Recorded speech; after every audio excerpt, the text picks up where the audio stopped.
Go ahead. All right, thank you. I'd like to call this Board of Education work group meeting to order.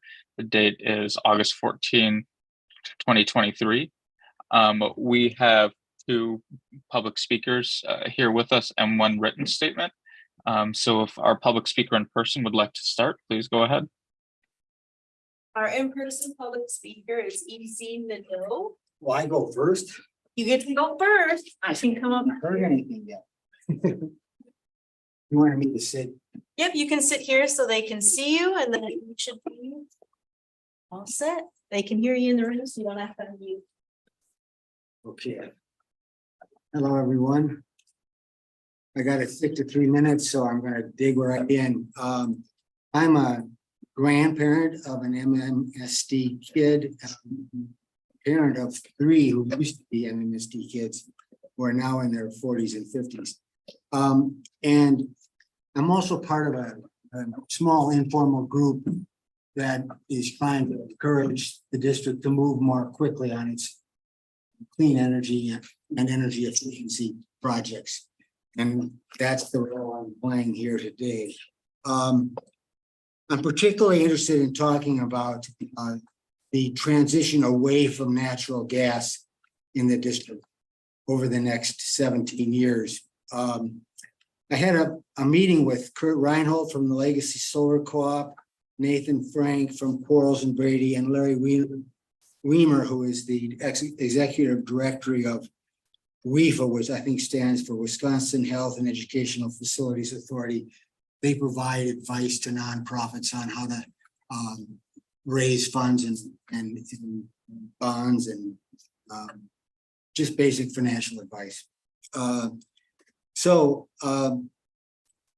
What I wanted to talk about was from that meeting is that the group was very encouraging of being able to do natural gas conversion. Okay. Without any upfront money from the district. There are ways to enter into its service agreements or performance contracts with service providers so that they bear the burden of the financing and you just have an obligation to pay for the services you receive each year.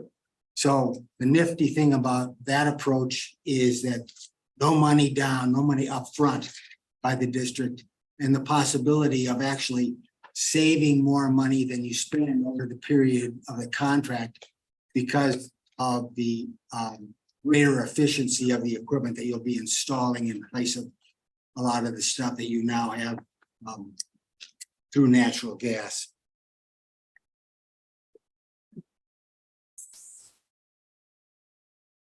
Let's see.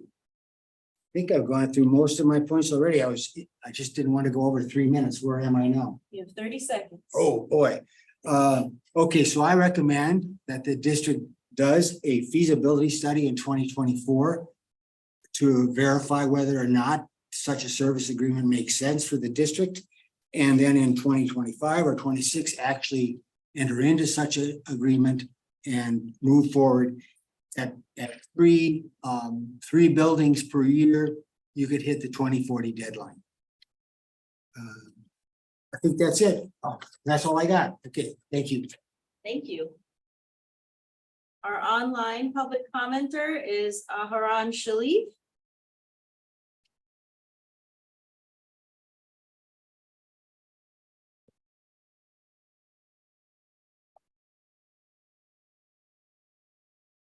Hi.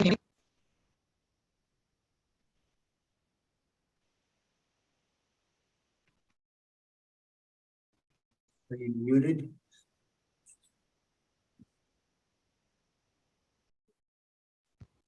Can you hear me?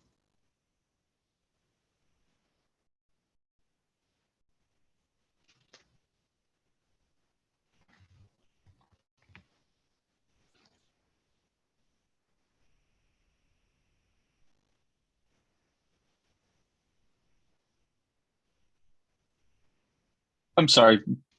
Could you try speaking one more time? Can you hear me now?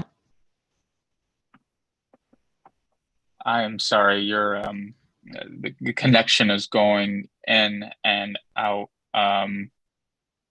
If you email the board, we could submit your testimony as a written statement, I believe.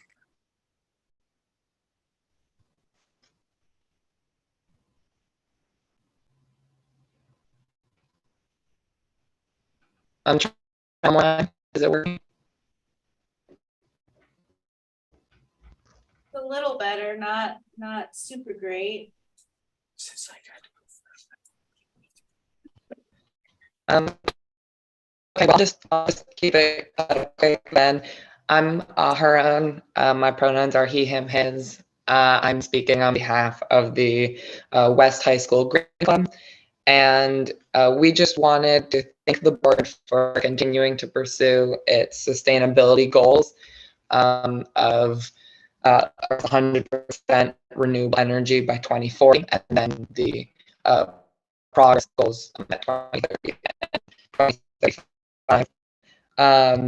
And especially now, as the pretty scary effects of the climate crisis are playing out throughout the world, the need to act really could never be more. Just say, we hope that the school board will work on developing a thorough plan to achieve the goal as close to as possible, while placing really high on the priority list. A key step that is certainly important would be to hire an energy manager to spearhead this effort. And of course, in today's meeting, to focus on the transportation. And finally, just because I can't hear any of it. Yeah, I am so sorry, but there is some really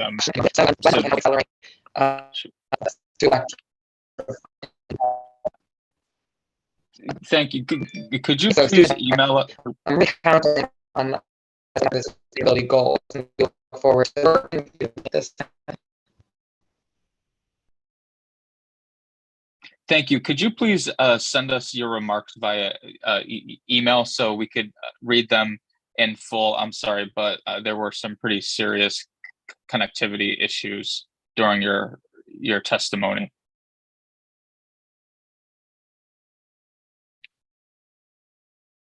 Sure, sorry about that. That's okay. Thank you so much for giving us your feedback tonight.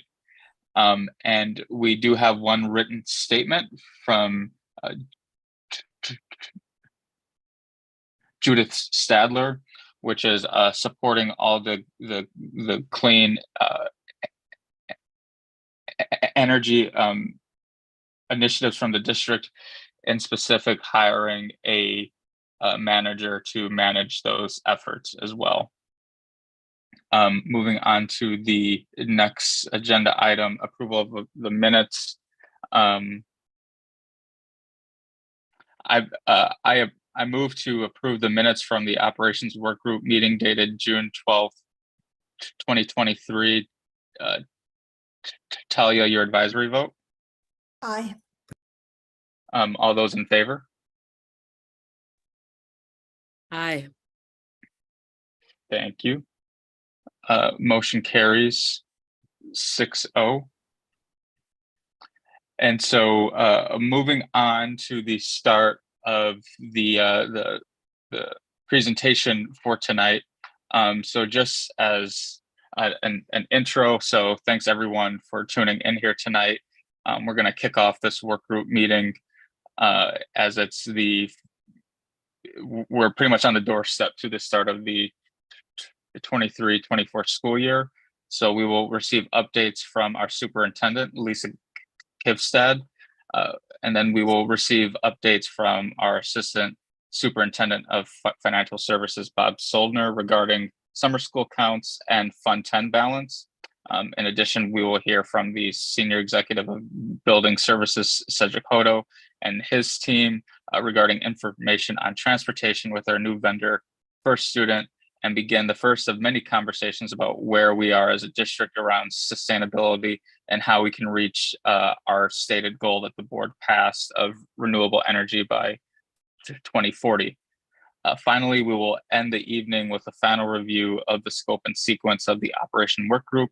Throughout this evening, we have worked to ensure that we have natural breaks for questions and conversations amongst the board. So with that in mind, I'd like to turn it over to Superintendent Lisa Kivstad, who will set the stage for our speakers tonight. Thank you very much, Savion. It's good to have you here as the chair of the operational work group. It's our first outing together, so I'm looking forward to our conversation. So tonight, as Savion has lifted, we will have Bob Soldner here and Cedric Hodo, bringing forth topics as we start the school year. These topics will include our summer school count, an initial look at budget, and also our partnership with First Student, highlighting the work that we have been doing as we get ready for the very important start of the school year. Tonight, we'll be providing the first of multiple updates to the Board of Education. We'll have more opportunities to talk about this. Our challenge was to really right-size this so that we can have an initial first conversation, knowing that we're going to come back to this in multiple other venues. So we are looking forward to the conversations, first with Bob Soldner around our fund balances and reviewing summer school, and then moving on to our work around sustainability and transportation. So I will turn it over to Bob to get us started on the meeting this evening. Thank you, Lisa. Good evening, everybody. We want to first start with preliminary update on our audit ongoing for 2023. The audit firm was in last week, finishing up the on-site review and following up with some questions. So the middle column is the 22-23 unaudited numbers. We should get the final numbers probably within the next month. But you can see bottom line in total, Fund 10 alone, our fund balance decreased by about $6.9 million, $6.7 million.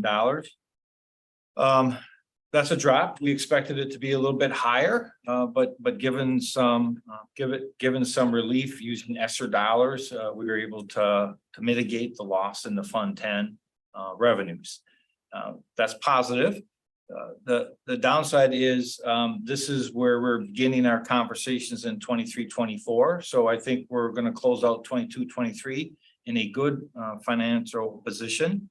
However, we need to keep an eye on that fund balance. Our current status quo expenditures in terms of the decisions made by the board the last several months are committing us beyond our ongoing revenues under current law, the revenue limits. And so we're going to continue to regularly update you where we are at in our financial position, because clearly our Fund 10 balance and the board policy to have a fund balance ranging from 10 to 15% of our Fund 10 expenditures is something we will need to be monitoring as we move through the 23-24 fiscal year.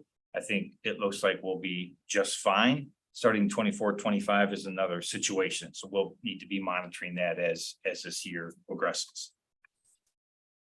Okay, we can go on to revenue limits. I like to say the numbers that we're looking for are pretty straightforward. Once you identify them, it's not that complicated. School finance is really based on student enrollments, and revenue limits are tied to student enrollments. Saying that, I wanted to spend a little bit of time starting to refresh the board on revenue limits. Although the factors are straightforward and easy to understand, the timing of it is what matters for revenue limits. And so if we start at the right column in 23-24, the year we're in, the counts that impact this year's revenue limits are the counts that are happening today. So by state law, the board does not have the freedom of most organizations to plan a budget based on actuals and experience that has taken place. We have to live with current numbers. And revenue limits is based on a 3-year rolling average. So I highlighted starting back in 21-22, the current year in 21-22 was September of 21. And the numbers that we reported in 21 impact the next 3 years of the revenue limits. And so if we're declining, the decline stays with us and kind of levels out. If we're increasing, the increase takes some time. And so the impact is over 3 years, which again is a straight mathematical formula, but makes it very difficult for us to predict much beyond the existing year that we're in, particularly with Madison, who is, as you will see in the next slide, on a continual decline in terms of student membership. And so these are the 3 years of actual counts that we've experienced for revenue limits. Revenue limits take 40% of our summer school and then take the third Friday, September. It's a full-time equivalency calculation.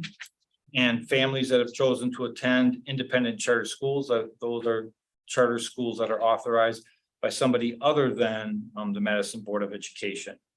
You can see in the trends on the bottom that we have been declining in terms of enrollment.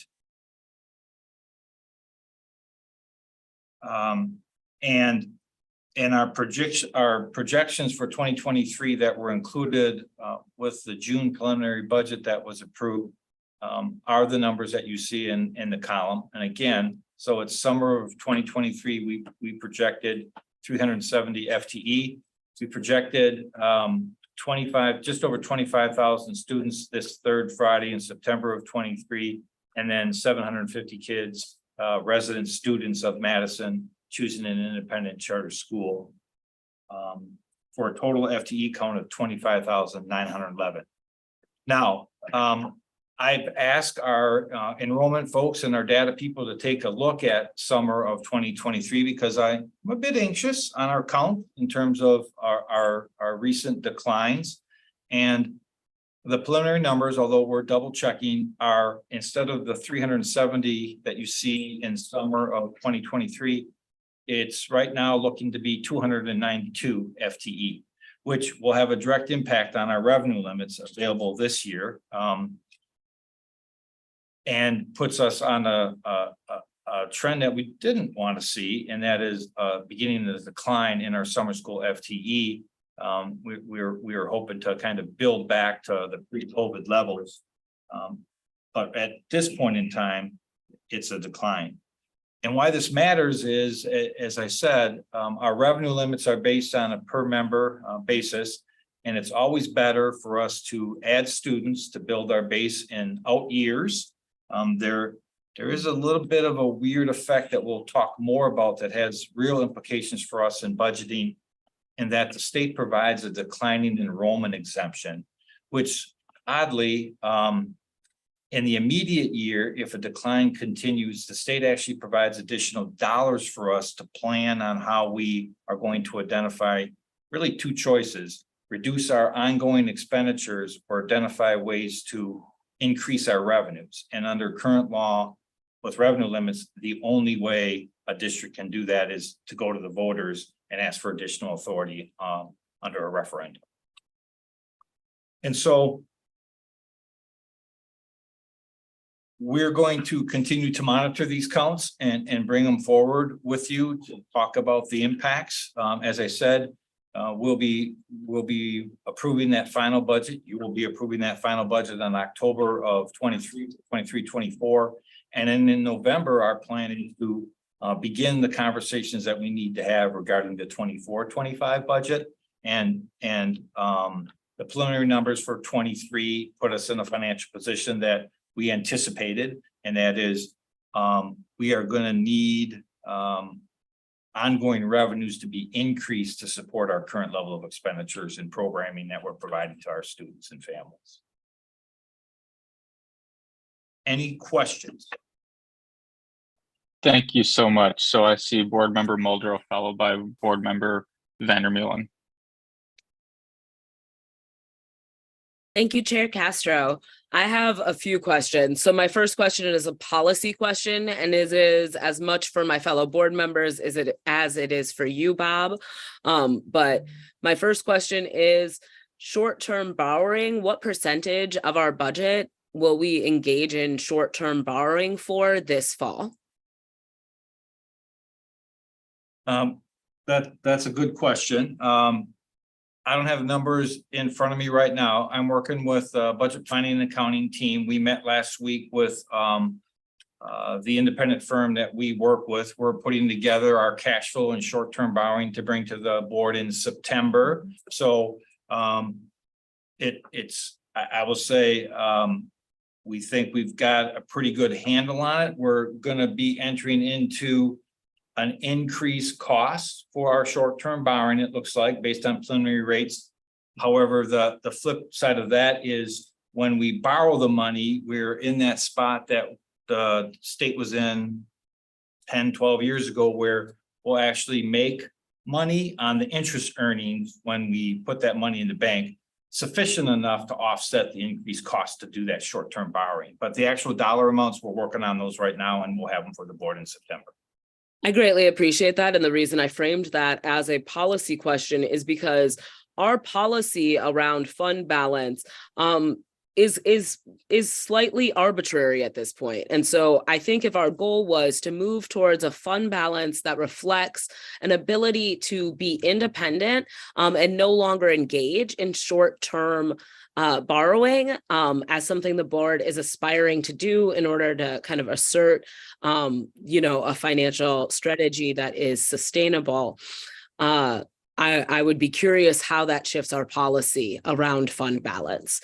So hopefully, Bob, you'll be able to speak to that. I do look forward to the information you'll be bringing us in September around short-term borrowing. Do you have any sense of what our interest rates are going to look like this fall? I mean, in terms of our cost to borrow, Yes. I don't have my file right in front of me, but going off memory, a week ago, which is pretty amazing since I don't remember things that often anymore. But I think it was a little over 4%. And I think the city was projecting a little over 4% to borrow the cost.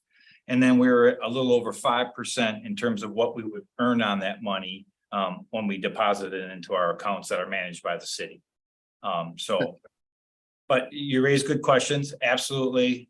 Board member Muldrow, there is a cost for having a lower fund balance, and that cost is we need to short-term borrow. And really the short-term borrowing that we need to do is a result of state law and how little money we get in state aids. We are reliant on the property tax, and those payments only happen certain times of the year. So we need to cash borrow to make payroll until those property tax revenues are remitted to us from the county. Thank you. And I do want to acknowledge that property taxes make up about 89% of our budget. Is that correct? If you have the numbers in front of you, it's 89%. I would have said, if I was guessing, I would have said 80%, but it's up there. Our state aid continues to decline, and we are on a decline. This year, we entered into what's called for our state aid hold harmless, meaning we don't generate enough aid under the normal formula. We will be receiving 85% of the amount we received in the prior year. And based on the factors looking now, we're not going to come out of that. So it makes my team's job easier at estimating our aid amount. It's always going to be 85% of what we receive until state law changes for the foreseeable future. Okay. Thank you so much for speaking to that. My next questions are about enrollment and class size, specific to 4K. So nobody needs to speak to these questions right now, but I would like to have an understanding of them as we move towards our budget and begin to talk about next year's budget. So my first question is, what is the average class size for our half-day 4K program? My second question is, can you compare that class size to full-day 4K? So do we see a greater number of students engaged in full-day 4K or half-day 4K? does that offering impact class size? The other thing I wanted to ask is how many students graduated this past year? So how many high school seniors graduated and how many incoming kindergartners started last year? So really looking at kind of what we're seeing, who we're seeing come into our school district and who we're seeing exit our school district. And then I wanted to ask kind of for a breakdown of per pupil and how that what percentage of our budget is that per pure pupil revenue. So Bob, I don't know if you're prepared to speak to that right now. But those are the rest of my questions. I greatly appreciate the conversation this evening. I won't talk about any of the average class size enrollments. We'll get that information for you. In terms of average per pupil, I can pull out the averages that were our final revenue limits for 22-23, but probably would prefer to wait until those third Friday counts come in and we get them finalized in early October. We'll get our final numbers from the Department of Public Instruction on October 15th. But I can put together some estimates that we had on a per member basis. You were looking for revenue limits or? I am. I think if you can kind of speak to that as we get the most accurate and up-to-date information, I'd greatly appreciate it. I feel like the other information I spoke to will also be part of that conversation about enrollment and where we're landing that third Friday. Thank you so much for taking my questions, Bob. I want to turn it back over to you, Savian, or Chair Castro. Board Member Vandermillen, your questions? Yes, my question is on October and whether or not we can still do budget amendments to correct any errors or any changes that were done during the budget. Is that going to still be an option?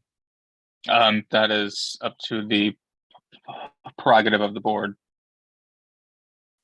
Okay, I was just asking budgetarily if we're allowed to. Yeah, that's up to the board.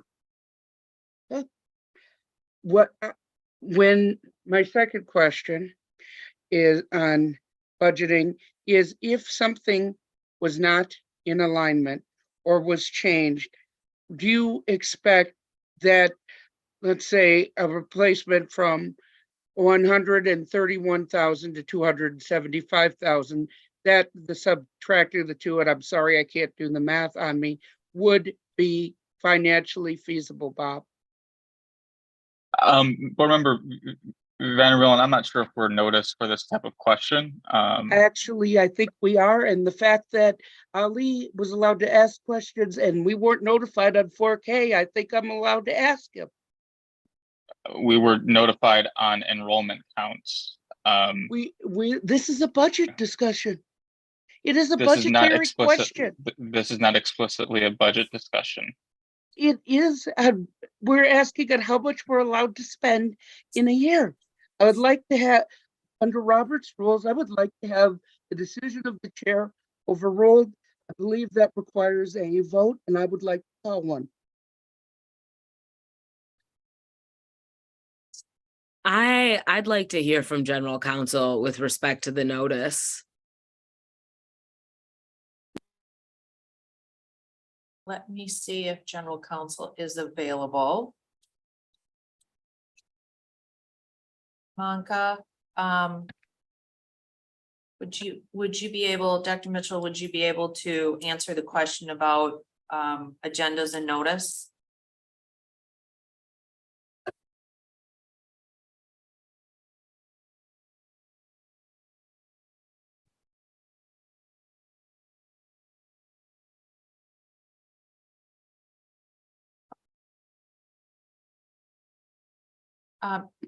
I just heard back from her. She's unable to answer right now at that point at this point.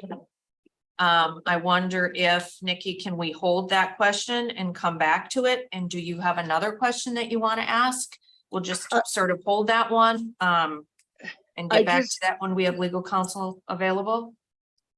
Technically, yes, I'm just a little frustrated because I think it's an important issue that the public know if what amendments and what budget numbers we're working with. But I can hold it, yes. Can I just take a crack at this, Bob? I'm wondering if, because you know, Bob was talking about the meeting coming up. And Savion, you were talking about it would be at the board's discretion to entertain amendments, right? Yep. Yeah, I think, yeah, I think that the board would certainly have to make some decisions around how they would vote with the budget to determine if it was in line with the priorities that had already been established. That would sort of be a general answer to that. And we can wait for Maka to render an opinion, but Savion, I Beautiful. think your answer was certainly accurate. So maybe Nikki, do you have another question on that? No, that was it. Savion, I'll return the chair to you. Thank you, Board Member Simpkin. So I have just a quick question for Bob. I had always been under the assumption that the short-term borrowing that we engaged in was actually a financial liability. And so I'm wondering if this year is an anomaly, or if you know historically if if it is commonplace for us to actually be able to receive more in interest than what we're paying for that borrowing. I would say that, as I mentioned, I don't know the exact timeline, but it's been probably 10 or 12 years that districts, their costs were higher than the money they were earning with the money that's invested after they borrow. There was a time when districts were able to make quite a bit of money in terms of the cash flow to cover their interest costs and have additional revenues to spend. Totally legitimate. The city of Madison manages our money and they have the investments. And this past year, 22-23, we did generate more revenues in our earnings than it cost us to borrow, right? There's still a cost to borrow, right? It's just we're generating revenues above the actual interest cost to borrow that money. So that's interesting. I mean, it has implications, of course, in policy. Yes. So I guess I would be interested to know the historical trend for the city in particular, if that's where we always put our money, on what the cost, the net cost of that short-term borrowing is to the district. Just as we think about if we want to adjust our policy around our fund time. Yeah. My team and I can put together some numbers and put together some options. I think it's, yeah, okay. Okay, thank you. Okay, any more questions from board members related to the updated summer counts and our debt spending?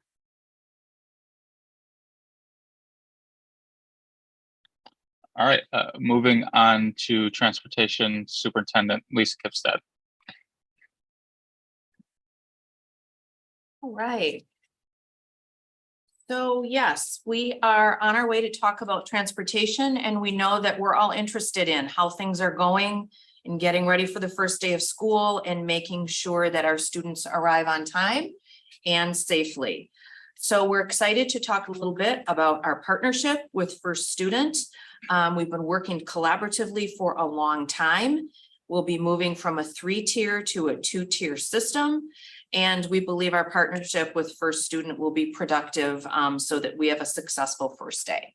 So I am going to turn it over to Cedric Hodo at this time so he can give us really the first of what will be multiple updates around transportation with the Board of Education. Thank you, Dr. Kipstead. Good evening to our Board of Education members. And Jesse, if you can help me drive the slides, I appreciate it. Yep. I think you're on the, Excellent. I think it's one more. Yeah, thank you, Jesse. Good evening to our Board of Education members, MMSD staff, and community at large. On behalf of our Assistant Director of Auxiliary Services, Ken Thomas, our Director of Building Services, Savannah Warsaw, and our Regional Vice President, Jason Kierna, our first student, is here. Also present with me here today is our Senior Vice President, John Billinger, our first student, Area General Manager Ladell Cass from first student, as well as Customer Service Manager Mary Lou Falk. I want to thank them for coming in today to assist. We're happy to share that we have made the shift from the dreaded 3-tier system to a 2-tier system only. Routes have been created and posted on the district website, as well as in Infinite Campus. Parents can now see their students' individual bus assignments. We will continue to partner with the Madison Metro for high school and Badger Rock Middle School transportation. Rest assured, we have optimized our fleet while also remaining laser focused on our operating budget. Also, advanced technology on the bus is forthcoming, and scholars will also enjoy the benefit of riding comfortably in an air-conditioned bus. Next slide. With regards to staffing and recruiting, in your most recent Board of Education packet, you should have received a more comprehensive first student PowerPoint deck, which provides a more detailed report on first students' readiness for day one. Regional Vice President Jason Kieran is also here to support in the event that we have any questions later. But suffice to say, as of last Friday, we had 69 drivers available to drive as of today. In addition, more drivers are in the hiring pipeline, and we expect these drivers to complete their training in the upcoming days. We will continue to provide the board with weekly updates as we get closer to the opening of school. Noteworthy, First Student is actively recruiting in our community at such locations as the Urban League, Fitchburg, as well as in Fitchburg, Walmart, Office Depot, and the Dane County Fair they have had exposure at. Bottom line, contingency plans have also been discussed and supplemental support is identified and ready for deployment should we have any shortages. Next slide. We are proud to say that First Student has been laser focused on ensuring that their award-winning safety program goals are also achieved through mandatory reinforced training for all new staff and present staff. This concludes our presentation. On behalf of our entire team, we would like to thank you for your time and patience, and we'll turn it back over to Savion for any questions that you may have. And I would also ask the board to direct themselves to First Student's deck in the event that there are any questions in a more detailed fashion. Savion. Thank you so much, Cedric. Any board member questions on this item?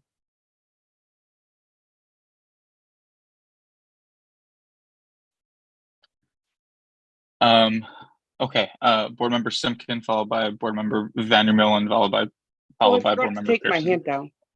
All good. Board Member Simpkin, followed by Board Member Pearson.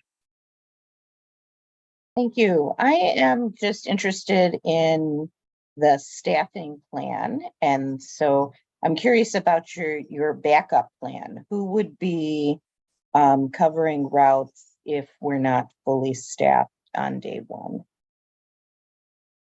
So we have a contingency plan, and part of that contingency plan is for First Students to also support us from adjacent counts across not only the United States, but in Wisconsin in particular. They also house from Green Bay, also Waukesha, and a couple more Chicago public schools. So we have a readiness, part of their readiness plan is in the event that we're short, they are to deploy resources from surrounding areas as they continue to get more drivers into our pipeline. So they would be pulling, I just want to make sure I understand this. So they are committed to making sure that Madison is fully staffed, is what I'm hearing. Absolutely. And in doing that, they would be pulling drivers from different areas around the state to Madison. Is that correct? And United States. One of the key reasons why we chose First Student was because of their bandwidth. We are still in a nationwide shortage. You've probably seen that on multiple news outlets, particularly around bus drivers. We have asked First Student to come up with a plan to ensure that on day one, we're ready. And part of that plan is they're ready to deploy resources from other accounts while we still maintain our aggressive approach toward attracting drivers. I see. Thank you. No problem.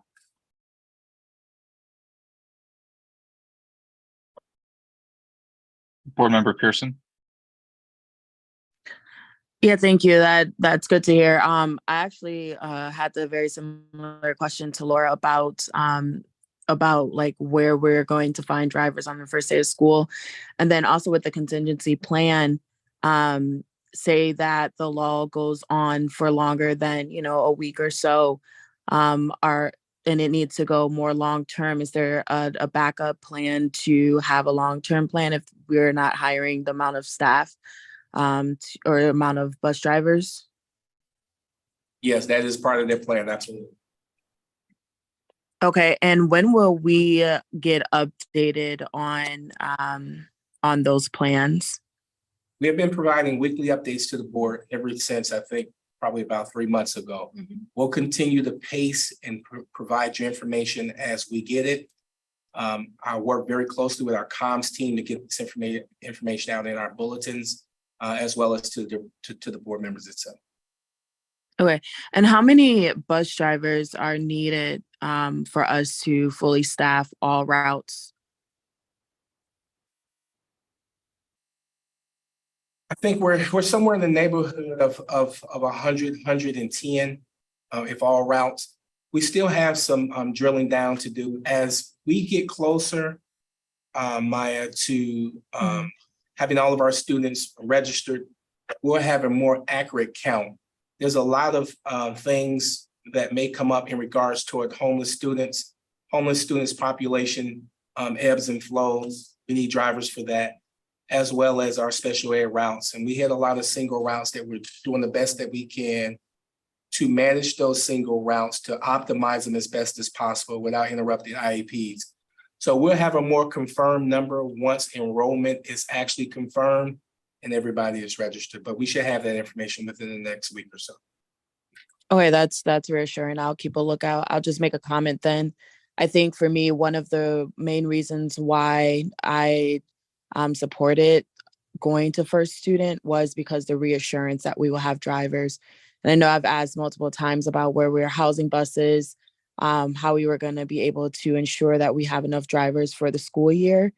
So it's a little disheartening that, and I understand, outside things that happen and just having a shortage overall, but I'm a little disappointed to hear that we still haven't fully staffed our bus drivers when it was something that First Student reassured us that they could possibly do.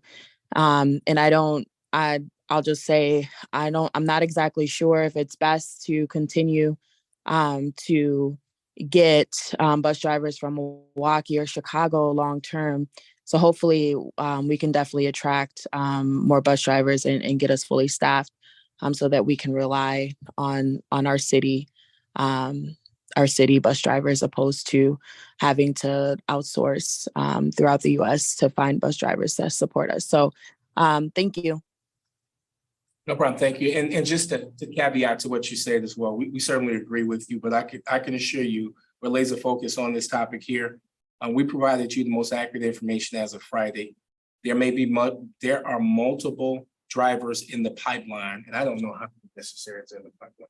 33 in the active training pipeline right now. There's another. To be ready by school. There's another active 33 that's in training. So I believe in giving you the facts as of a specific date, but that number is changing on a daily basis. We are very confident that we look good on day one based upon what we can see. They have done an outstanding job after getting the contract here within the last couple months. They have been recruiting nonstop and hiring. And to give you a level set or benchmark where we were at this time last year, we were in the 41, 42 range for drivers. And we're well over 70 as we proceed into this week. So we're making significant progress relative to where we were last year. And we know that that will continue to improve, but duly noted, I certainly understand your perspective and agree with you. Thank you. Board Member Muldrow. Thank you, Chair Castro. My first question is about routes. How long is the average bus ride for our elementary and middle school students? And will routes be relatively the same as last year or mirror last year's routes in terms of bus stops and routing? What should parents anticipate for this coming school year? Yes, board member. So we've tried to, at this point in time, we're trying to cap the buses at around 50 to 60 students per bus on a 77 passenger bus. This will do two things. One, it leaves opportunity for more students. Two, it allows us to cut down on route times. Right now, our routes are roughly the same, but we're trying to keep them under 50 minutes. Excuse me.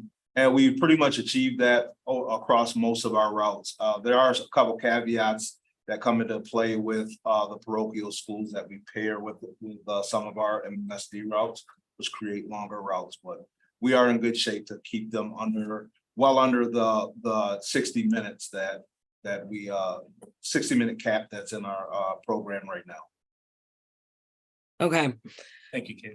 Historically, our longest route was for students coming from the Southdale neighborhood going to Frank Alice Elementary School. Frank Alice is now moving or no longer exists. It's becoming Southside Elementary, and Nuestro Mundo is now moving into that building.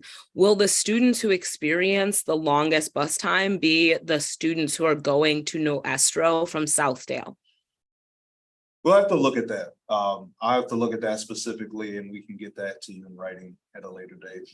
Thank you so much. I greatly appreciate that. My next question is about bus passes. I greatly appreciate and want to celebrate the work that you all have done to make sure that our middle school students get to go to school at a time that is best for their learning. I think that we put kids first on this. I think that we should be really proud of the research and years of work that went into this. And I think that that doesn't change the fact that our middle school students are ready to have a relationship with public transportation. And though they will not have to depend on Madison Metro's buses to get to school, they may need those buses to get to after school activities, family and friends' homes, for our students who have parents who live in separate areas of the city. Having a bus pass is a really big deal. It's also a passport to independence. I have 3 children. I love my daughter's city bus pass. We know that the cost is going to be relatively the same with Madison Metro because their charters run on a 2-hour cycle. Will we still be purchasing bus passes and making sure that particularly our low-income students have access to public transportation? Thank you for the question. I think at this point, we have to look at 2 factors. We are paying one way for them to get to and from school, which is the basis of our department. So then we are already paying a premium for yellow bus service, and then in tune turning around and providing free bus passes for our free and reduced lunch students. I kind of think we create a budgetary issue when we're doing that, and our sole purpose is to get kids to and from school. So I think that's, from my standpoint, I think it's a question that might need a little bit more research to figure out if and when we can do that.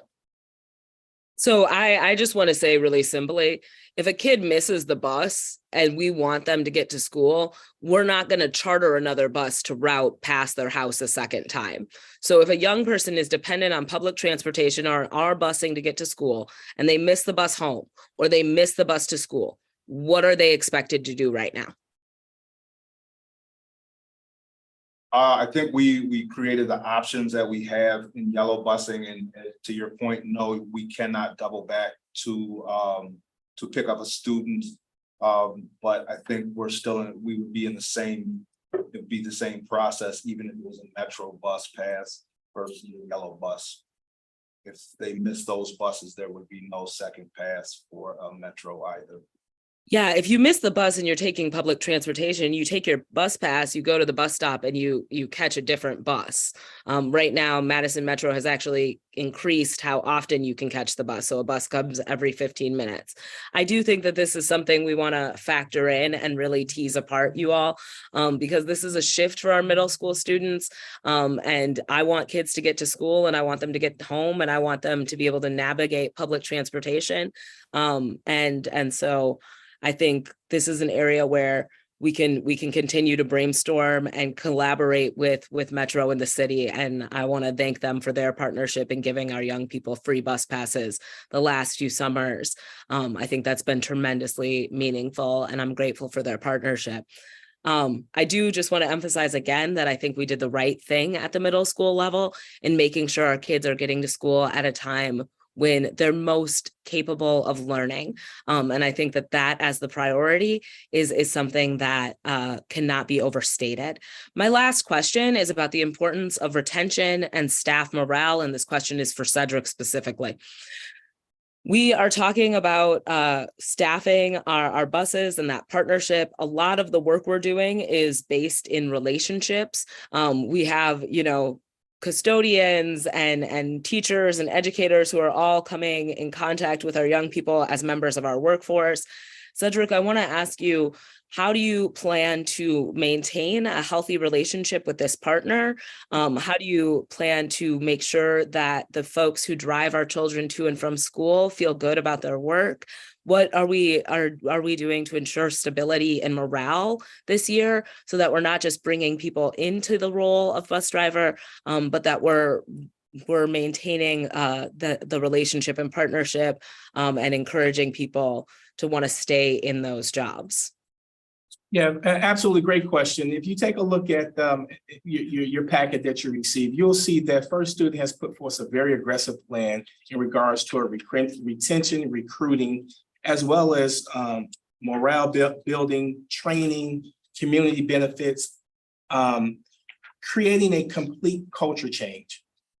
First Student is the largest bus purveyor here in North America.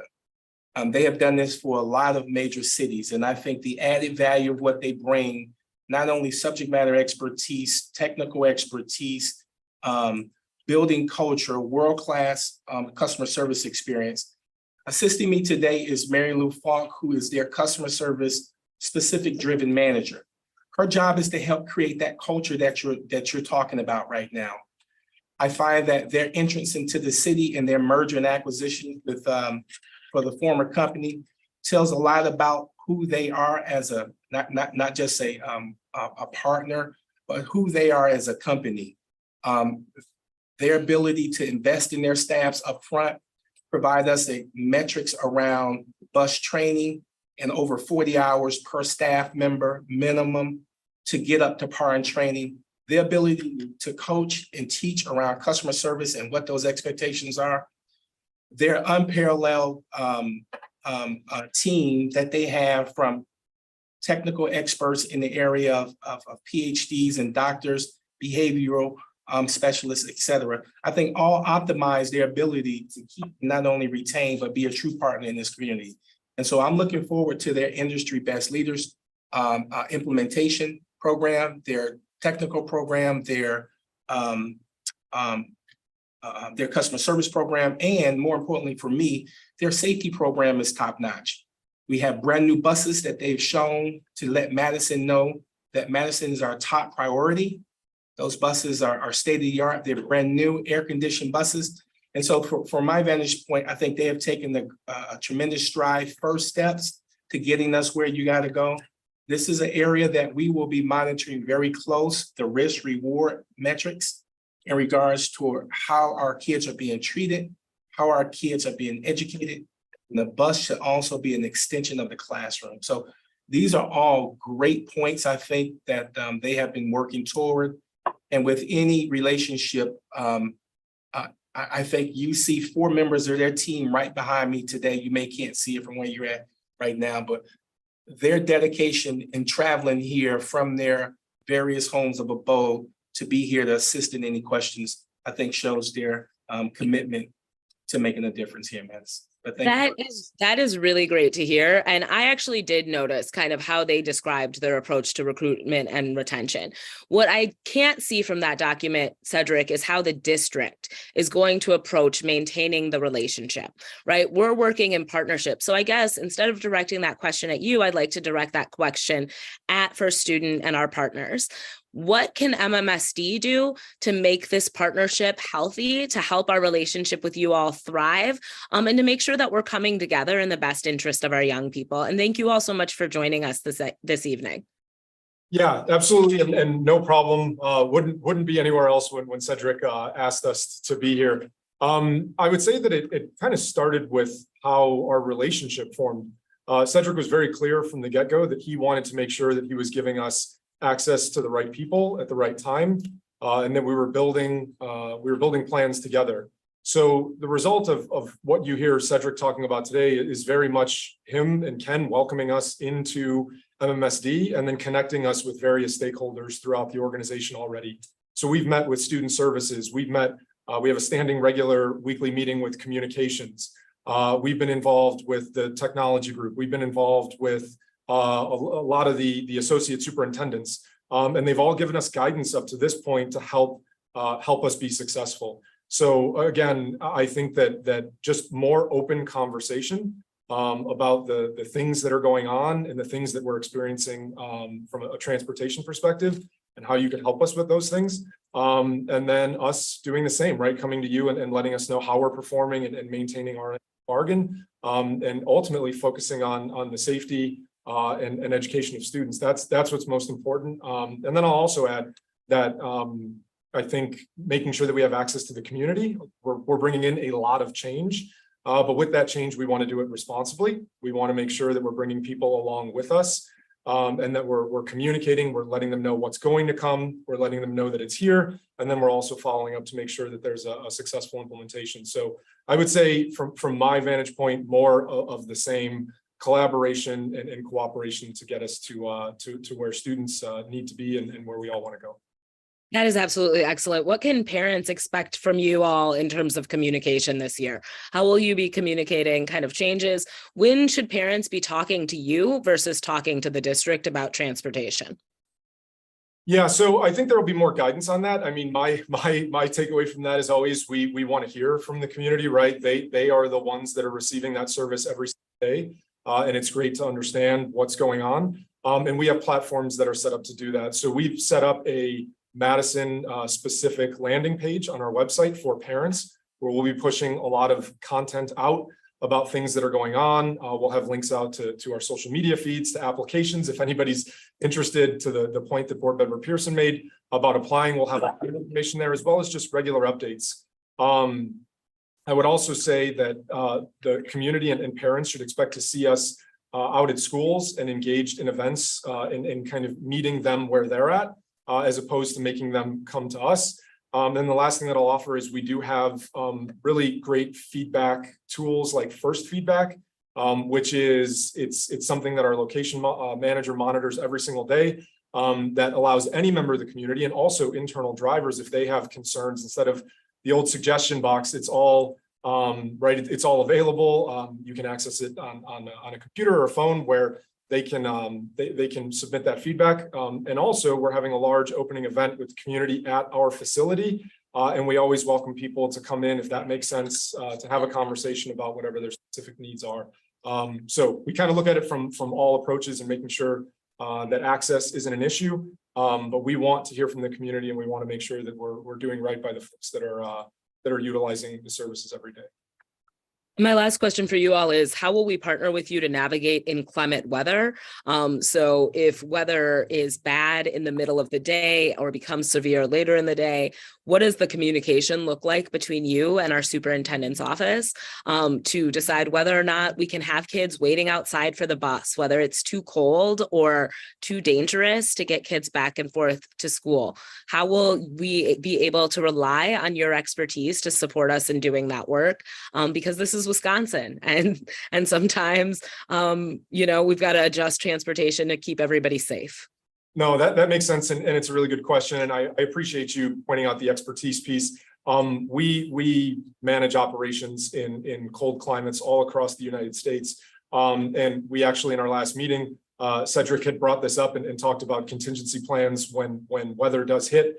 And really, it's communication, early communication often, but also knowing what those decision-making points are going to be. Where we've seen hiccups is where that process maybe is a little too fluid, and expectations aren't really understood. So sitting down with Cedric, sitting down with Ken, understanding the direction of the district in terms of getting students to school and different things that are going on. There's different programming that's going on, understanding the criticality of certain programming versus other programming, and coming up with a comprehensive plan will definitely be part of what we do prior to entering the colder months of the year, to make sure that, to your point, we're not leaving students on the corner, and we're coming together and sharing information to make the best decisions possible. Thank you so much. That's it for my questions, Board Chair Castro. Thank you, Board Member Vandermeulen. My question is, one, I got a lot of emails between providing transportation between from Capitol High and the east side, and how there may be bus issues with that, whether it be to east, whether it could be elsewhere. So I'm curious on what we're doing with that, and if transportation is fixed between the east side and Capitol High so that it can be provided. My second question is just to raise up what my colleague Ali Muldrow stated, which is every kid deserves education. And I get that, but education doesn't stop at 3:30 p.m. After school tutoring happens, that is learning. Other activities happen, that is learning. We don't continue that bus pass, then those kids, the ones who need it most, aren't going to be in school. And that's when we start losing them. And that's what I'm worried about. So the second one's a comment, the first one was the question. Yeah, to your question, could you repeat your question, please? I'm sorry. Absolutely. I know that there was issues on some parents on the east side being told that they will no longer have bus service from their house to Capitol High School. And because of that, their child won't be able to get back and forth. I'm not sure enough because they didn't explain that well in the email. I just wanted reassurance that we could be able to get to all 6 of our high schools. Absolutely. We've worked closely with Mike Herding, myself, and Superintendent Kavistad. We've worked closely with the Mayor's Department and Madison Metro to work out. And so we do have 2 Dodgers. We do have Dodgers that will be leaving the comprehensive high schools, specifically to go to Capitol High School. And we have worked out plans for East Side students and created route plans for those students to get from the East High area to those Dodger routes so that they can catch the bus. Also, because of the change in the start and dismissal, or the dismissal time for Cap High, we actually have also worked that out so that kids, once they return back to the comprehensive high schools, they'll be able to stay on those buses until the Dodgers to take them back to their home area arrive. So we have worked really hard to make sure that we create a plan and a route for our students to get to and from school. Thank you so much. You're welcome. And Board Member Vandermeulen, as a quick FYI, your second question, I'm happy to make an announcement that First Student has informed us that they'll also be able to accommodate the 17 MSC or after school routes. And I think that was critical for us. So it addresses some of those middle schools who are schoolers who are after school, they need care, they need follow-up education, they also plan with sports. So that is what we're looking for in our partnership. And I think if Janet's on, she's more than welcome to comment. I think we had a major gap in MSCR transportation. They are a part of our family, and we wanted to make sure between MSCR as well as extracurricular activities that we're doing all that we can to get our kids from A to B.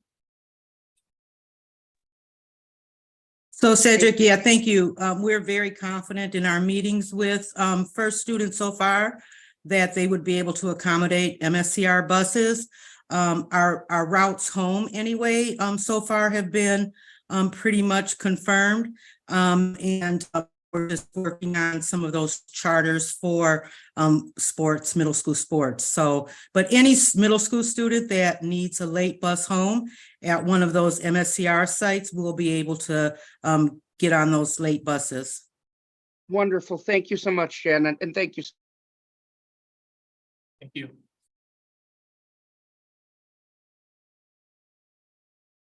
All right, any other board member questions? I just have two questions that popped up, kind of related to MSCR, but other extra curriculars. Will First Student be able to accommodate transportation for students participating in extra curriculars that require transportation? Yes, I do believe so. I think they've already started, set up a charter, number and address and email address to put those into play. So they do understand, even through the RFP process, that was part of some of the documentation was our sports and recreation, through winter, fall, summer, and spring sports. So yeah, they are aware of that, and they have made provisions to be able to accommodate. Thank you. And then related to students missing the bus, I might be mistaken, but are social workers empowered to order students having transportation issues, yellow cabs still? To my knowledge, yes, yeah, if there's a issue within the school, we do have Madison Taxi and Union Cab as access points for students in dire need like that. Yeah. Got it. Okay, thank you. Okay, moving on to our next agenda item. Sorry, one moment. We have a facilities update related to our sustainability goals. So Superintendent Kivstad and Cedric, please take us away. Thank you, Chair Castro. We're excited to talk a little bit about our sustainable practices and how we're doing our work. We're really excited to share our environmentally conscious decisions that we're making within the district and what that work is going to look like future. Again, this work is not something that we're doing or we will do in isolation. We're partnering with key stakeholders, including students. So tonight, this is the first of many conversations around sustainability that we'll be having. And we certainly want to signal with this conversation what our commitment is to this and the commitment that our team has been putting in place, actualizing, moving forward. So Cedric, I will hand it off to you. Thank you, Dr. Kivstad. As a starting point, we will review the renewable energy resolution goals dating back to 2019. Thank you, Jesse. The resolution sets the goals for the district to achieve 50% of the district's operations energy needs with renewable energy by 2030, 75% by 2035, and 100% by 2040. In 2021, Building Services engaged in exploring a roadmap of how the goal could be achieved. Next slide. How do we approach this study? Assessing possible routes to achieve the renewable energy goal is no easy task. What makes this task even more complex is understanding the totality of the scope of work needed. For example, we factored in the following: financial implications, designs, and engineering challenges, phase implementation, and overall logistical coordination. With our current capital budget resources, we will not achieve our goals without supplemental funding. Furthermore, exploring the topic is a multidisciplinary undertaking. So we partner with industry experts, including PRA, Reyes Architects, and our local design engineering team. Together, we would like to partner with the Board of Education to find a dedicated path to achieving our goals. Noteworthy, Building Services secured funding through federal grants, which allowed us to complete an updated sustainability report presented in our last sustainability update last year in November. Next slide. As a starting point in this assessment, we looked into breaking down this wicked problem into a few smaller concepts. Let's discuss this. The identified main tasks that we divide into, we coupled it into two groups. Number one, conversion of existing fossil fuel-powered operations from gas to electric. This is where clean electricity can be generated from a renewable sources such as wind and solar. For example, the district operations that utilizes the most fossil fuel or natural gas is our boilers, our heating systems, pupil transportation, and in some cases, food and nutrition. Number two, procure electricity from renewable sources. One way to achieve this is to strengthen our current partnership with MG&E, in particular, investing in renewable sources like the Hemsdorf Solar Field Initiative. We'll love to take the board on a field trip there if time permits. And finally, solar panels. We have identified as a viable route and practical next steps in our path toward achieving our renewable energy goals. Both tasks will require strategic leadership, community feedback, and Board of Education involvement in making the financial decisions necessary for MMSD to achieve its goal. This will require significant investments in the upcoming years. Next slide. The community will be happy to know that converting the district's operations to renewable sources also include the following: removal of fossil fuels for operation. This includes heating, cooking, and emergency power generations. In turn, the HVAC systems conversion will require replacements of some exterior envelope elements. For example, roofing upgrades and energy efficient windows should go hand in hand with our upgrades to maximize our cost savings. Along with the HVAC upgrades, the central plant distribution system will require complete replacement to accommodate the 21st century heating and cooling loads. Also at such time, upgrades to plumbing, fire protection, and life safety systems is required as an industry best practice moving forward. Beyond the building scope, the renewable energy conversion also needs to extend to transportation of our scholars, trades, and our overall fleet management. Next slide. Let's take a quick trip on the sustainability timeline. And I'll try to make sure that I'm brief and to the point here. During the 1980s and 1990s, the district took advantage of federal funding and rebate programs through a program called Institutional Conservation Program, or ICP, that provided grants to match the funds for energy-related work.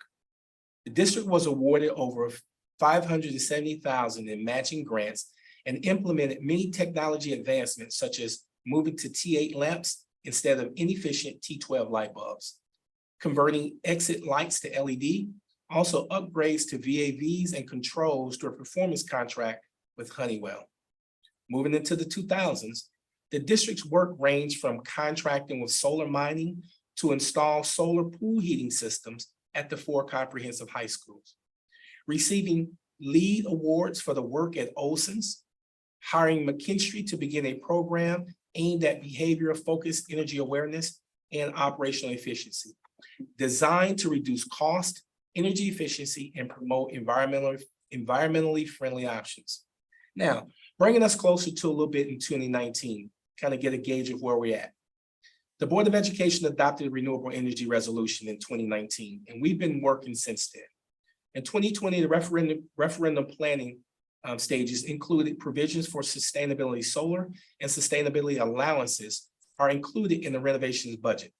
In addition, steam boiler conversions to hydronic systems will allow easier future conversions of the HVAC systems to a central plant system with renewable energy sources. In 2021, energy grant studies was deployed to identify a roadmap to sustainability. Next slide. Some noteworthy points of pride from 2022 we thought was very critical, and we should highlight them, 2022 and 2023. And for the sake of time, I won't go through all of them, but just some highlights. Fleet electrification has increased by 10%. Geothermal designs for renovations to the 6 schools based on facilities needs or the most in-depth areas. Black Hawk Gompers, Sherman Shabazz, Anana, and Crestwood, those projects are $3 million investments. Opening of the Hemsdorf Farm Solar Field, which produces 17% of our electrical power in the district. And our collaboration with Sustain Dane, who's helping us to focus on reducing food waste and recycling efforts. In 2023, interactive TV showcasing the energy profile of the district is also forthcoming. And these are some projects that we are excited about and we think will pay huge dividends moving forward. Next slide. As I begin to wrap up, the last 2 slides are really designed to kind of give you an idea. At the start of this section, we highlighted the commitment of the Board of Education to achieve to 50% of the district operational energy needs with renewable energy by 2030, 75 by 2035, and 100% by 2040. This slide highlights the plans that we have put in place to do this work.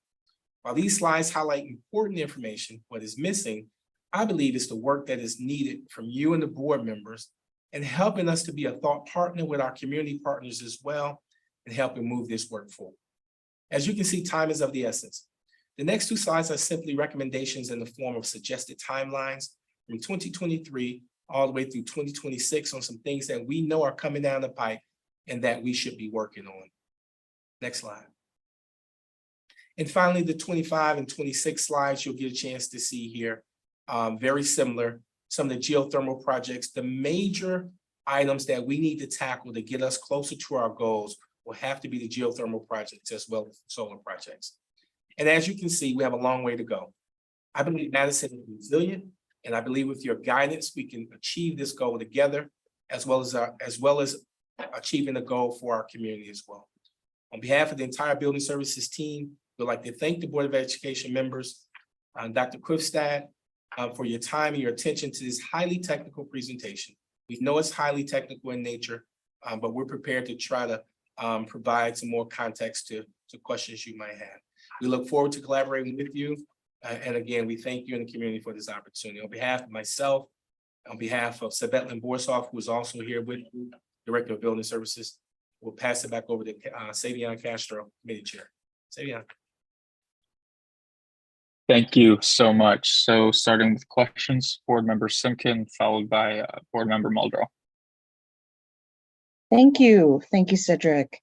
I appreciate the presentation. I'm wondering, where is the comprehensive plan that gets us from where we are today to being fully energy self-sufficient? Is that something that we can find online, or is that in a weekly update?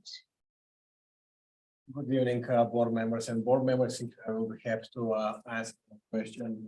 If you recall, last fall in November, we were presenting what are the available options. At that time, we did not ask the Board of Education to take a vote on which route we should take.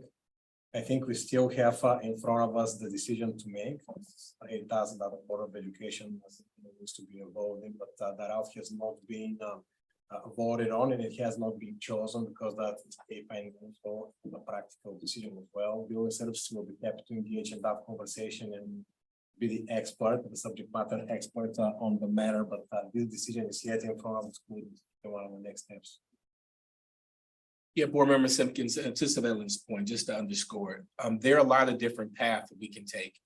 Some of it is financial, some of it is grants, some of it, for instance, the electrification of buses.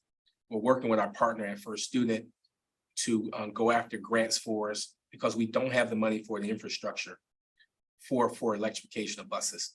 But they are working closely to file EPA grants. So all of this is fluid.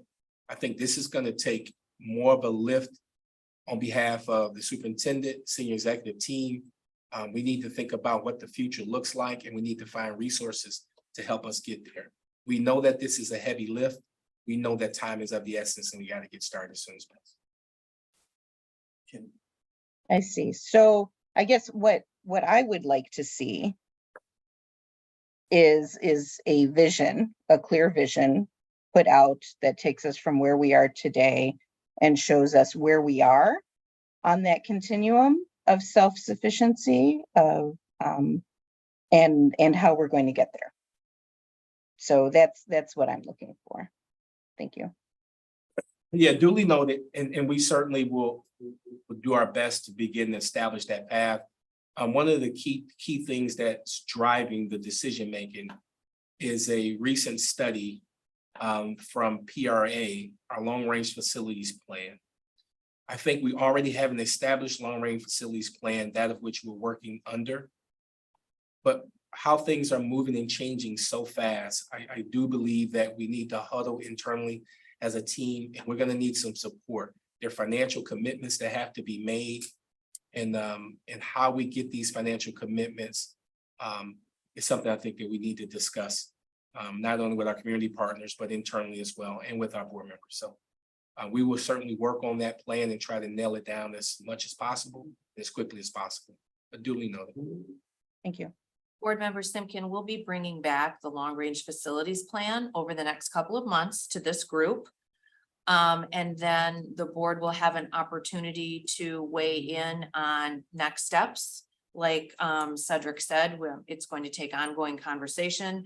And I think those are decisions that will make help the board to make informed decisions about as we balance, right, this notion of sustainability and our facilities and where we're going, like where will that fall within our budget process, Bob?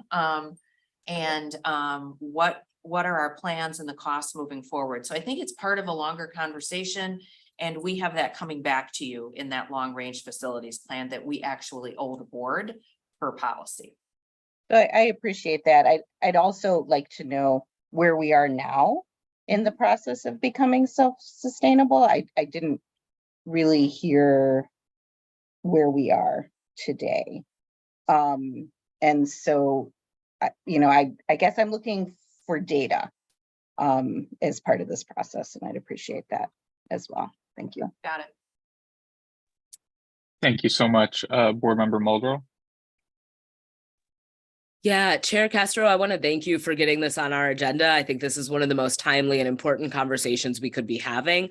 None of us can forget that we had air quality that was so poor this summer. We were afraid to send our children outside. So the immediate reality of climate change is something that we have to be proactive in addressing. Cedric, I want to thank you for your leadership and talking about how to meet the board's goal. The last time we had this conversation, it sounded like our administration was really recommending that we take longer to achieve this goal. And I think that was taking for granted that we have more time than we do. Global warming is catching up with us, and it is catching up with us quickly. And I really appreciate the urgency that you're bringing to this conversation, as well as reminding us that we have already made very strategic investments in reducing our carbon footprint as a district. 17% of our district is solar energized. That's the figure you gave to us. That's an investment we made a few years ago. We did a composting pilot at some of our schools. I would really like to see us expand that work. There are two policies I'm interested in talking to our board about. One is a policy to ban single-use plastic from our district. There are entire nations banning single-use plastic because of how bad it is for the environment, particularly water. The entire eastern border of our state is freshwater. We need to be responsible. We need to get rid of single-use plastics. The other thing I want to see us do is make sure that any car or vehicle this district is purchasing as part of our fleet is electric. Those are policies that the board can create that issue a mandate to our district. But in order to do that, we need to operationalize that mandate. So what I'm asking is, what does it take for us to stop using single-use plastics in our schools? And how long would we need? And what does that investment look like? And we've talked about this before, so I hope you saw this question coming. It's certainly a wonderful question. Yes, we did talk about this before. I'll probably need to sit down with Josh. As we come through the pandemic, our whole central process of creating our meals and the investment that we've made in the scratch cooking kitchen and shipping our food from a central location is critical now to ensure that we feed kids on a daily basis. In some of our schools, we simply don't have the infrastructure to cook inside the kitchens. And so I think there's a larger conversation as we move away from single-use plastics. We need to figure a path out in which we can do cooking inside select locations as the first steps to reducing that. I think that's going to be a critical piece. Before you can cook anything, you need to have adequate storage space, refrigeration, and freezer. And the moment that you begin to do additional cooking inside the schools, you're going to need additional staff members to ensure our kids are served. And so it's a much more deeper conversation, but I am in agreement with you, Board Member Muldrow, that we should begin to move in this direction. And I'll work very closely with our food and nutrition team to begin that. To your point earlier around recycling and composting, we're working very closely with Sustain Dane. This fall, I think we have identified, I think a total of 10 schools now. I think it's 6 elementaries and 3 middle schools that we're going to be moving to recycle waste. So I'm extremely proud of that. We've partnered with some of the middle schools in getting the training that they need to try to begin to roll this out, as well as the Sustain Dane team to help educate not only our kids, but our teachers and staff members as well. So we're excited about that rollout this fall, and we'll give you more of an update in the food service presentation. And I think we're scheduled to come back to the board, if I'm not mistaken, I think in either October or November. I'm also saying that to my fellow board members is that my intention is to bring forward a policy to ban single-use plastics in our district. And I want our administration to be ready for that policy. And also our board to be positioned to support that policy moving forward. I also want to talk about what it looks like to staff sustainability. So we often talk about the expense of a referendum. The truth is a referendum is an investment in our community. And so what does it look like to build our capacity as a district to be sustainable? I think one of the things that has really held back our progress in terms of sustainability is the bandwidth we have internally. Cedric, can you talk a little bit about how we increase our bandwidth as a district or some of the staffing needs we might have in order to make sure that we are becoming a sustainable district, and our district has the support to do that efficiently and expedite that process in order to combat the very real challenges of climate change? Yeah, this is huge for us. And to your point, building services does not have the bandwidth to provide the level of intensity that's needed. I would highly recommend, and we can discuss further in detail with Superintendent Krifstad, of possibly hiring an energy czar of some sort. I think that can be something that can be done. I've done this in other school districts. We've partnered with EG, the gentleman that spoke earlier today, from a community perspective. We do have a host of community liaisons that we've worked closely with who are also subject matter experts in this area. In regards to electrification, I do know that First Student has an electrification czar. His name is Kevin Matthews, and Kevin is working with us closely on identifying what infrastructure items that we have to start off, as well as creating a path toward getting there as well. This sustainability is coming down the pipe and it's coming fast. And I highly recommend to the entire community, for those who are listening, as well as to our students, I think this is going to be an entire community effort in getting us there. It will require significant investment, perhaps through even a referendum in supporting this initiative. But I think this is an all hands on deck situation here.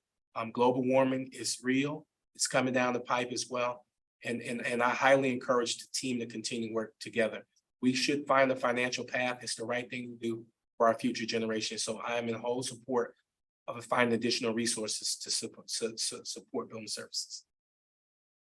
Yeah, I think our students can't afford for our commitment to sustainability to be mediocre, to be lackluster, or to be poorly thought out. I think we need to invest in expertise because I think it's one of the only ways we can invest in the future for our young people right now. So thank you for taking this seriously.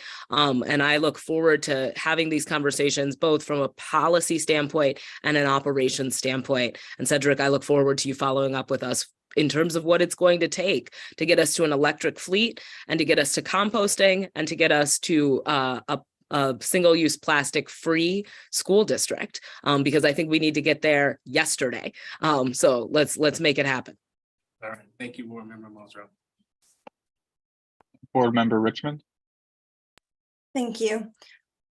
So following up on what you said about all hands on deck being needed to support this process, a variety of student groups, the West and Memorial Green Clubs, are very eager to help MMSD implement Progress Forward. So what do you think are the best ways that these groups can help support this progress as we move forward, and start with school? That's a wonderful question, Talia. I really appreciate you offering your assistance. I think one of the things that we can do initially is to begin to connect with some of our sustainability clubs. The formation of clubs at the local level, high schools, I think will be very important. West is one of the schools who are foremost, and we're well aware of your commitment at West, and we would like to see this identified at other schools as well. I think that can be something of a start. I would also like to work with Sabetland, our building services team, is also working very hard to showcase what we're doing towards sustainability. So the educational factors involved with trying to get a program at the schools where you can see how our electricity is being used, how our water is being used, how we're tracking the metrics, what's the cost, how do we have energy consumption, when and where, from lights being turned off automatically to pneumatic controllers controlling our entire lighting and mechanical systems in the school. All of these are efforts that we need to take progressive steps. It's from the student's perspective. We certainly know that this is important to you, and I think we would love to deploy and partner with our students in this effort. And we also have some community partners at the university that I think are extremely interested in supporting us as well. And I think we should get access to that. And so if there's any university partners that are willing to support us as well, I think these are all first steps that we can take. I will work very closely with the superintendent and the associate superintendents to establish these meetings in the upcoming months so that we can begin to get valuable feedback on what's important in our students. Thank you so much. And I just had a few comments and questions related to Board Member Richmond's question. I think that there's an opportunity for us to develop sustainability clubs also at the middle school and the K-5 level, and tie this into the instruction side to foster experiential learning experiences for students.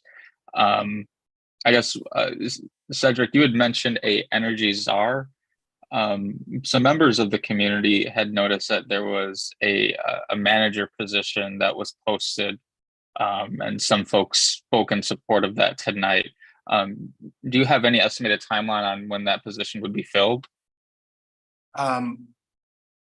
We recommended a energy czar to be a part of the team. I believe the resources to suffice that manager is what is needed to be done.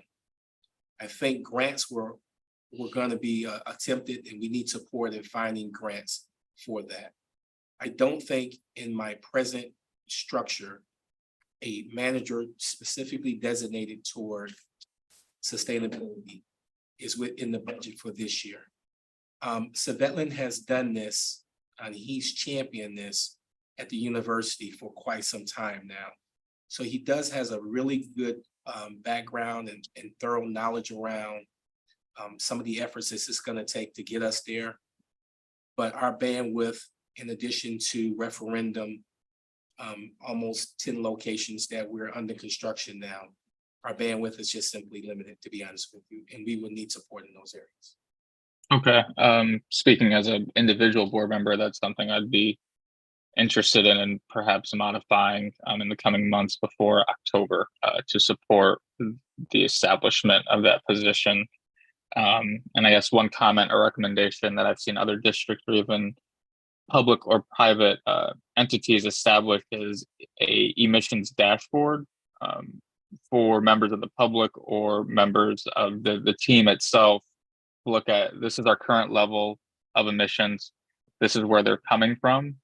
And then we can kind of go from there in terms of what do we need to invest in our infrastructure for technological upgrades to reduce those emissions, and how do we plan or scope those purchases out? So what do we want to prioritize? Like, what is our biggest source of emissions today? And then, got it. No, Sabian, you're spot on. I think we have that information already. I'll let Savette talk to it in a quick recap right fast, but we've addressed this. We know some of the questions that you have. Savette, if you want to discuss our most energy inefficient costs with boilers, gas boilers, as well as if you want to talk about the digital displays that we have from an economic side. Absolutely, I'll be happy to. Board Member Castro, to answer your question about which is our worst enemy currently in our fossil fuel consumption. This is the natural gas. By far, our heating building systems are taking the biggest toll by using the most fossil fuels. Our steam boiler efficiency is not very high, but of course, this equipment that has been installed historically in the 1920s, 30s. This is the biggest aspect of our natural gas consumption. The other one would be our transportation costs, both for student transportation inputs within the district. We have already made significant progress into reducing our transportation costs from our own fleet standpoint, at least. But there is still more work to be done. There is still a lot more industry to be developed because the industry cannot support completely to electrify our fleet. Heavy duty trucks are not available in the electric versions yet, but the industry is developing, so this will become reality by the time we're at the end of our renewable energy.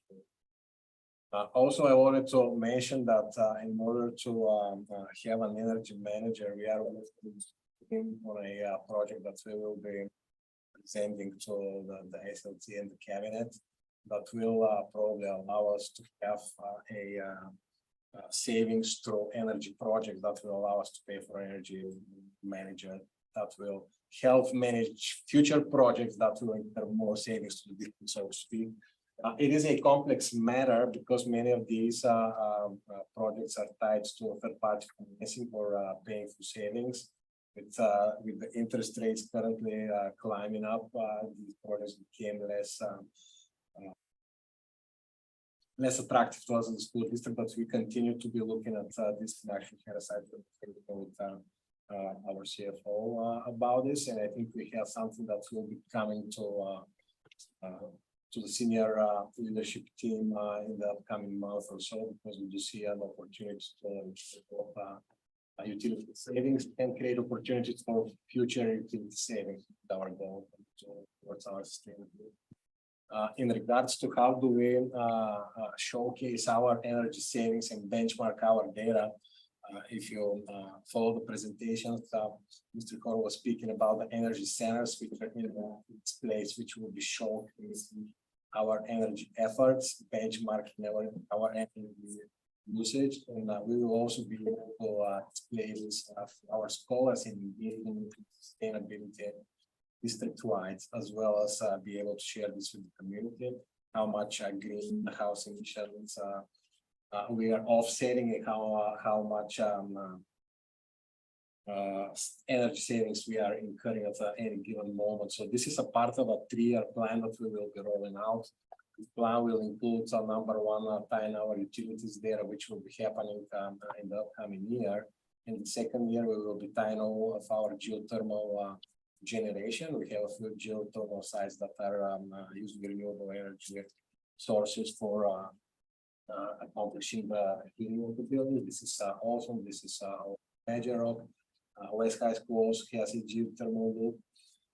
And also in the third year, we will be tying in our solar generation because we are hoping that in the referendum 2020, we install the solar packets in the summer of 2024 at the end of the referendum project.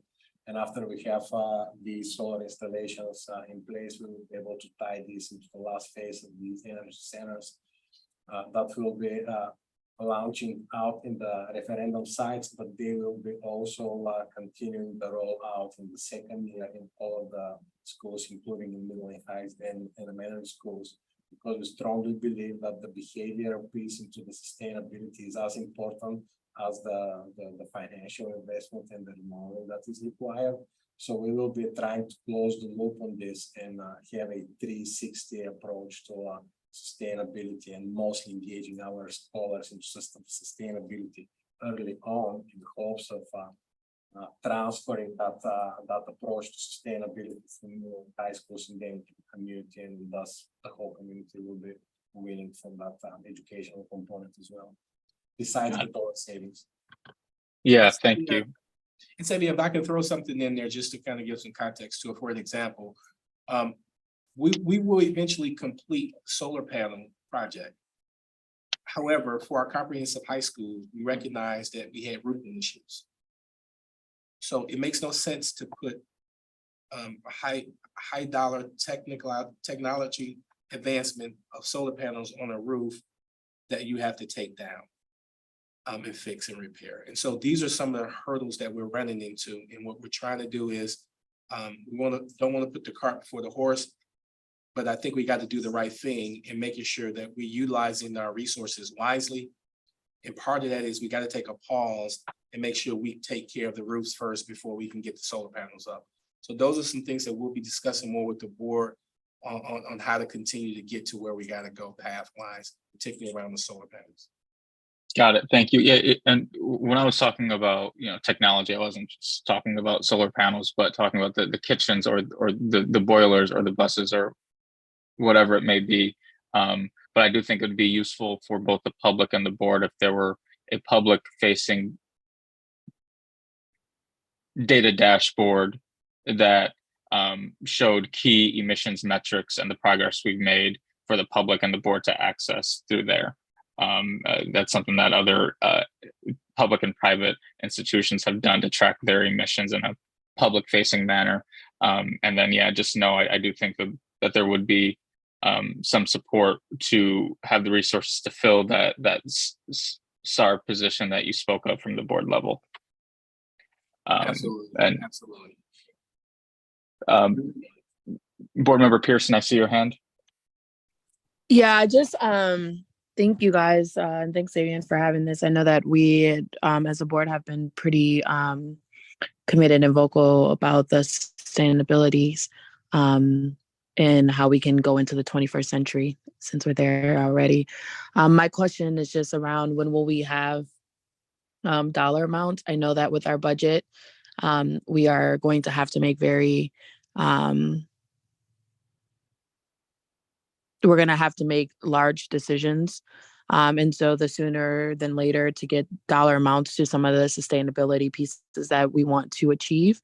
When will we have some of those numbers so that we can start thinking about like our priorities as we're moving forward as a board? Yeah, we'll work closely to firm up the numbers. I do know that we gave some numbers in November. We'll firm up those numbers again. I think we have benchmarked it right around 22 million investment over the next 20 years. And so we'll firm up those numbers. We'll take a look at where we're at to find the most economical path moving forward. Yeah, and I would just also just suggest to put in whatever is needed for us to get there. So like you said, if we need new roofs and new boilers to be able to reach those goals, that's an expense that we're going to have to make sure that is there. So it's not just only purchase of, solar panels, but also like the updatings of roofs and things like that would be great. And then I had another question, but I had somewhat forgot what the question was. Sorry. But if I think of it, I'll bring it back up. Thank you. Yes, ma'am. All right, thank you. Yeah, thank you so much, Cedric, and your team for presenting us with this really good information and starting the conversation again for this upcoming school year, and looking forward to the upcoming new long-term facilities plan in the coming months. Thank you. Hey, Savian, I just remembered it. Can I go? Sorry. Yeah, go ahead. My bad. So it was just a question just about the city. I know that I've said this before, just directly, but I think it's just good to always keep updated, like how we are utilizing our partnerships with the city, with the county. I know that they have some initiatives that are going on, and so how are we kind of aligning with our partners at the city, and then also how can we as board members support that as well? As you know, we have relationships with our alders and other elected officials at the state level, at the city level, and county level. So how would you guys like to see us utilize those relationships as well? That's a great question. We'll certainly circle back and work with Dr. Quistad on a process. I do think for now, we have a really good relationship with MG&E. We have met with MG&E on several occasions already on how they're supporting us and understanding the infrastructure as it comes to the city. I think that's critical for us. We will also need to work very closely with the local municipality. Currently, we're working closely with the Madison Transportation Metro team on what they're doing in regards to electrification. I think they have one electrical bus, and they are also in the running to try to find federal fundings to support them. I think last Friday we got off a really good conversation with First Student. First Student, I think they're applying for five electrical buses are in the pipeline for federal dollars that's being given out. They have worked the program. They have also reached out to not only board members, but the superintendents for letters of recommendations that support from key community members. And we're working with these individuals to help push this at the federal level. So I think that's our first start. You can't have the buses without the grid to support the buses. So I think we got to make sure we get that piece straight.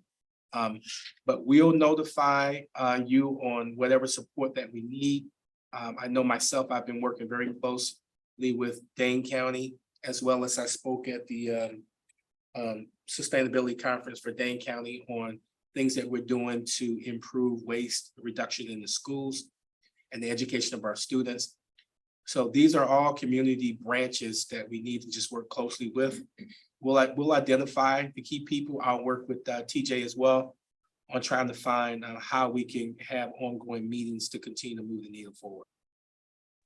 Thank you so much for that answer. And I look forward to that because we're all part of the same community, all of us. So working together on this is very important. So thank you. Thank you.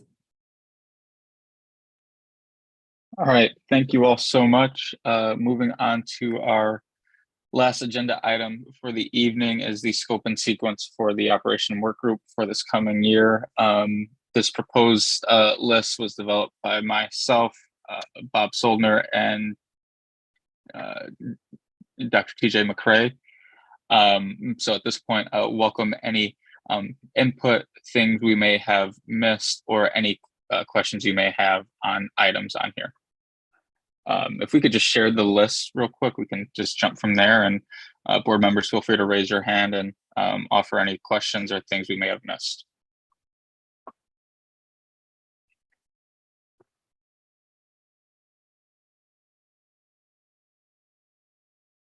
And then just a few notes to add is that one, we are likely going to add a standing policy item for most of these meetings.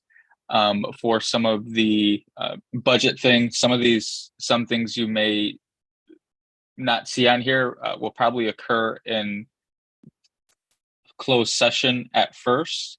And then as always, things will pop up during the year. So like to retain some level of flexibility with the agenda as the unexpected pops up that we have to address.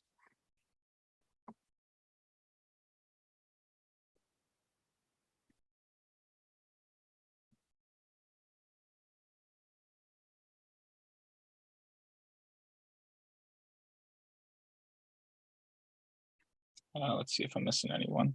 Board Member Muldrow? Yeah, so I just want to ask about the scope and sequence, or I guess the kind of approach we'll have to the conversation about health insurance. Right now, we have 2 insurers. It's a duplicative service.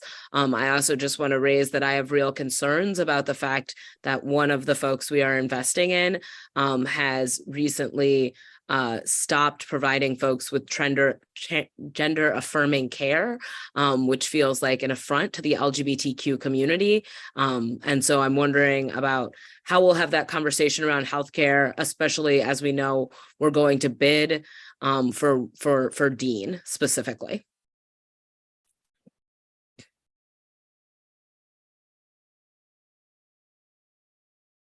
Thank you. I can take a stab at answering that. I'm not sure if we have anyone from HR, but I think we are going to bid, and some of those initial conversations the board is involved in starts in closed session regarding what the negotiation process is taking place at before it goes public to a work group.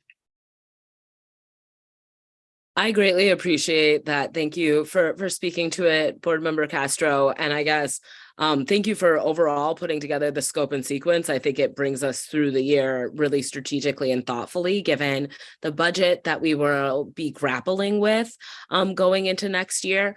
The other thing I want to say is I'm curious about how you feel, and I guess I'll direct this question at you, Chair Castro, about the board's ability to use this agenda to navigate our budget and really talk about kind of what we can no longer afford to do in the face of kind of the reality of our budget. So I guess how does this agenda surface what we're doing effectively, what we're doing ineffectively, what we have to stop doing, and what we can no longer afford? Yeah, I think some of the key months on here in terms of strategically looking forward are November. That's when we have more data regarding enrollment and state aid and some federal aid too, and especially that 24-25 forecasting. And that's when we start to look at the fiscal cliff of ESSER funds ending, so to speak. And so that's when kind of the rubber meets the road for next year, is this coming November. And in terms of what we can or cannot afford, depending if the board wants to entertain other revenue raising strategies such as a referendum. And then that kind of flows into January and February. And also, I think if we do decide to entertain another referendum, having those continuous updates in terms of how we've successfully implemented the past referendum to demonstrate to the community that we followed through will be really important. And so having those updates about how we're successfully implementing the current referendum and then forecasting next year's budget to demonstrate the fiscal situation that we will be in next year will be really important. So I'd really look to November for that, as well as the long-term facilities plan on how we can follow through on our sustainability goal. And then the last thing I'll say is looking at February and March. That's when we talk about things that we might want to invest in more, should we want to raise more revenue, specifically the staffing workbooks and the things that we deem high priority for projects for educational opportunity. Board Member Castro, I can't thank you enough for kind of explaining the scope and sequence and how it speaks to that. And I really appreciate that you outlined kind of November as a really important meeting to have this conversation. I also just want to thank you for the facilitation of this meeting, because we've been able to move through some really important conversations, like swiftly and informatively. And so I look forward to kind of the rest of the year and your leadership and facilitation in this work group. Thank you. Thank you. Board Member Pearson. Yeah, thanks, Damian. I was just gonna ask just about if there are any opportunities for us. I know that for 2024 to 25, we'll start our in November to start looking for our budget. But I don't know if there's a space that we can start also looking at how our 2024-5 budget may impact our 25-26 budget. And I know in the past we necessarily haven't done that before, but I know with our budgetary constraints and what we're looking at, if we want to start also looking ahead as well, and what that might mean for some things moving forward. So I'm not exactly sure where that may lie, if it lies in this plan, but it was something that I think is important for us as we start thinking about long-term planning around the budget. Yeah, I would definitely agree with that. I think it depends on the availability and the how good the data we have is, you know, the like the budget inputs, what's our best approximation of those budget inputs for 25-26, such as enrollment. I guess we have a minimum of state aid now of $350 per pupil, thanks to the governor. So I definitely think we can start to include some of those conversations as we reach maybe March or April, looking at 25-26, especially if we are entertaining another 4-year operating referendum, how we sketch that out, or what are the minimum targets we want to reach on each year in that referendum. Yeah, thank you for that. Sense. Yeah, no, that does make sense. And then I'm also thinking that April might almost be too late. And I wonder if we have the conversations a little earlier. I'm looking at the equity. Yeah, I'm just looking at like if we're looking at some of the things like healthcare benefits, as Ali mentioned earlier, like what are we thinking about long term? And then our equity projects, although it's only the 24-25, like what are we thinking about long term to continue doing? And I don't know, this probably would fit more in instruction, but how our data kind of aligns with some of the decisions that we have to make around the budget, and how that like fits in as well is just another area I'm thinking about. Thank you. Yeah, thank you so much, and that's well taken. And certainly, if we lock in a long-term healthcare plan that gives us certainty, that will definitely help us in forecasting budgets down the line beyond 24 or 24-25.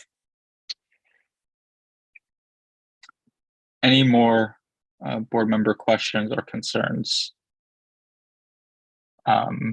Just want to emphasize that this scope and sequence does give us some flexibility to address the unexpected as it happens throughout the school year, and gives us space to tackle some policy issues as well.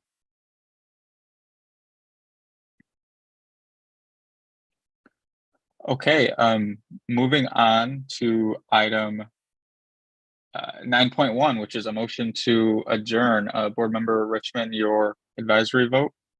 Aye. All those in favor of adjourning? Aye. Okay, well, we have 3. Sorry.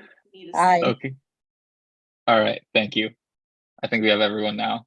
So you moved us to adjourn, and then we had an advisory vote, and I'll second the adjournment, and then Thank you.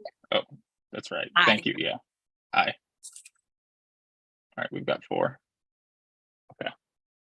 All right, y'all. Thank you. Have a good evening.